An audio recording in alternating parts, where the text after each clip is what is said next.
საგანგაშო სტატისტიკა და ახალი სავალდებულო წესები დღეიდან მძღოლებისთვის გამკაცრებული რეგულაციები მოქმედებს. საგზაო მოძრაობის წესები და მათი დარღვევისთვის დაწესებული ჯარიმები მკაცრდება. მთავარი სიახლეა ის, რომ ჯარიმების ზრდის გარდა ცალკეული დარღვევებისთვის მოქალაქეებს ქულათა სისტემიდან ქულების რაოდენობაც დააკლდებათ. მკაცრდება სიჩქარის გადაჭარბების, მანევრირების დარღვევის და მობილურ ტელეფონზე საუბრისთვის დაწესებული სანქციები. სტატისტიკა აჩვენებს, რომ სწორედ ეს დარღვევები ჭარბობს ავარიების მიზეზებს შორის. რეგულაციების გამკაცრება ავტოსაგზაო შემთხვევების მატებას და გაზრდილ სიკვდილიანობას უკავშირდება. ბოლო 10 წელში ავარიებს 5000-ზე მეტი ადამიანი ემსხვერპლა. იზრდება სამართალ დარღვევების ჩამონათვალიც. დარღვევად ჩაითვლება და ჯარიმები დაწესდება ტროტუარზე და ქვეით და გადასასვლელზე დგომაზეც. ამ დარღვევის შემთხვევაში დღეიდან მძღოლები სანქციის გაზრდილი ოდენობით 100 ლარით დაჯარიმდებიან. ასევე მანევრირების წესის დარღვევაზე ფუად სანქციასთან ერთად მძღოლს არსებული 100 ქულიდან 20 ქულა დააკლდება. 50-დან 100 ლარამდე გაიზარდა ჯარიმა სიჩქარის გადაჭარბებისთვის. 50 ლარამდე მოიმატა სანქცია უსაფრთხოების ღვედის გამოუყენებლობისთვის. ეს დარღვევა გამოიწვევს ასევე 10 ქულის დაკლებას. საკანონმდებლო ცვლილებით 50 ლარი გახდა ჯარიმა მძღოლის მიერ მობილურით სარგებლობაზე. დგომა გაჩერების წესების დარღვევისთვის თბილისის მსგავსად 50 ლარამდე გაიზარდა ჯარიმა ქუთაისში, ბათუმში, მცხეთაში, რუსთავში, გორში, ასევე თელავში, ფოთში, ზუგდიდში, ახალციხეში, ოზურგეთსა და საქართველოს კურორტებზე. ეგრეთ წოდებული დრიფტი, რომლის შედეგად ადამიანი მსუბუქად დაშავდება ან რაიმე ნივთი დაზიანდება, 500 ლარიან სანქციასთან ერთად გამოიწვევს მართვის უფლების 6 თვით შეჩერებას. გაჩნდა სამართალ დარღვევის ახალი სახე. სატრანსპორტო საშუალების ტროტუარზე ან ქვეითთა გადასასვლელზე დგომა გაჩერება. გარდა ამისა, ტროტუარზე გადაადგილების შემთხვევაში მძღოლს ფუად ჯარიმასთან ერთად მართვის მოწმობიდან ქულებიც დააკლდება.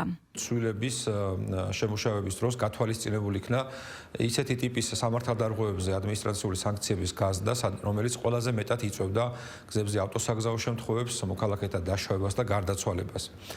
პირველ რიგში აღნიშნული ცვლილება შეეხება სიჩქარის გადაჭარბებას, მანევრირების წესის დარღვევას და სხვადასხვა კონკრეტულ სამართალ დარღვევებს, რომელთა ანალიზის შედეგად დადასტურდა, რომ აღნიშნული სამართალ დარღვევები ყველაზე მეტად იწვევდა გზებზე ავტოსაგზაო შემთხვევებს. დღეიდან ძალაში შევიდა ახალი ამკრძალავი ნიშნებიც. საკანონმდებლო ცვლილების მიხედვით გაჩერება აკრძალულია სახანძრო ჰიდრანტთან. ცვლილება ასევე ითვალისწინებს ავტობუსის ზოლში გადაადგილებაზე 100 ლარიან ჯარიმასთან ერთად მართვის მოწმობაზე 15 ქულის შემცირებას.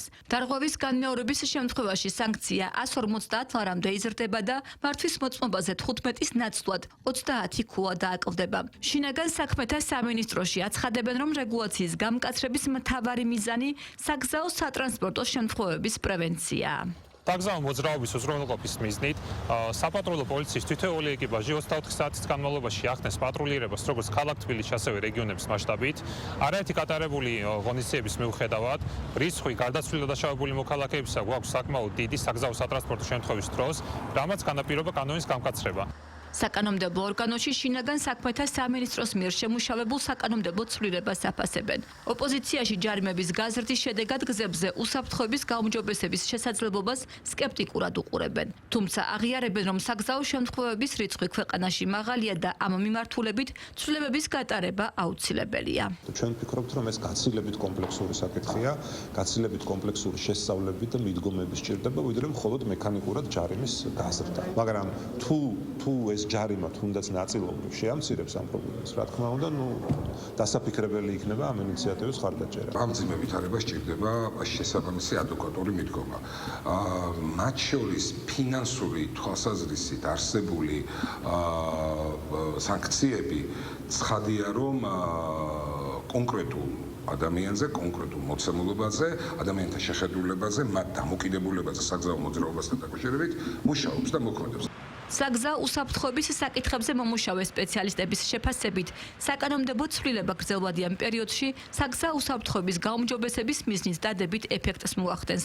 თუმცა ამბობენ იმასაც, რომ მხოლოდ სანქციების ზრდა და რეგულაციის გამკაცრება საკმარისი არ არის და საკითხზე მუშაობა კომპლექსურად უნდა მოხდეს.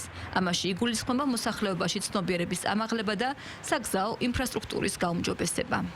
უნდა ვიზრუნოთ ამავდროულად ეს არის სიჩქარის ლიმიტების გადახედვა ჩვენს ქვეყანაში ინფრასტრუქტურის ასევე ისე მოწყობა, რომელიც არ მისცემს მძღოლ საშუალებას განავითაროს მაღალი სიჩქარე ქალაქის გზებზე. კანონის ესე რომ ვთქვათ გამკაცრებასთან ერთად ყოველთვის პარალელურ რეჟიმში ცნობიერების ამაღლება არის დამხმარე კომპონენტი, რომელიც მთლიანობაში უკეთეს შედეგს გვაძლევს.